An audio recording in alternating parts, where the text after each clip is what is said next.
Sindhu Bhairavi next week Prabhu Bhairavi வந்து சிந்துவை திட்டிக்கிட்டு இருக்காங்க. சிந்து உனக்கு கொஞ்சம் கூட அறிவே இல்லை சிந்து, அந்த அளவுக்கு அவனை கேவலமாக பேசிட்டான். நீ என்னடனா அது எல்லாமே பொறுத்துட்ருக்க, என்னதான் நினச்சிட்டு இருக்க நீ உன் மனசில் அப்படின்ட்டுலாம் சொல்லிட்டு பயங்கரமாக கோவப்பட்டுக்கிட்டு இருக்காங்க. விடு பைரவி, அதெல்லாம் ஒன்றும் இல்லைன்றாங்க. அதுதான் அத்தை வந்து கண்டிச்சிருக்காங்க. இனி இந்த பக்கம் ஸ்னேகா வரமாட்டா. இங்கே பாரு, அந்த அளவுக்கு கேவலமான ஒருத்தி ஸ்னேகா. ஆனால் உன் புருஷன் ஒரு வார்த்தை கூட என்ன ஏதுன்னு கேட்கல.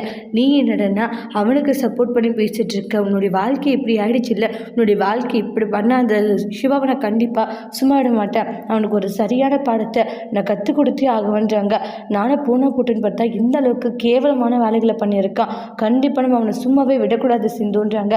சரி பைரவி, நீ கோவப்படாத, இதை நான் பார்த்துக்கிறேன், நீ ரொம்ப இதை பற்றி யோசிக்க வேண்டாம் அப்படின்ட்டு போகிறாங்க. அப்போ பைரவி இருந்துட்டு, ஏன் சிந்து எப்போவே வந்து அந்த சிவாவை பற்றி தப்பு தப்பாக சொன்னால, கோவப்பட்டு ஏதாச்சும் அவனை பேசினா, ஆனால் அவனை விட்டு கொடுக்காத பேசுகிறா.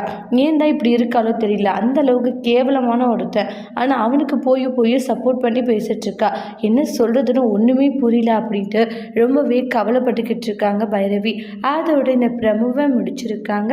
இனி வரக்கூடிய பேசல என்ன மாதிரி ஒரு டோஸ்ட் வரப்போதுன்னு வெயிட் பண்ணி பார்க்கலாம். தேங்க்யூ.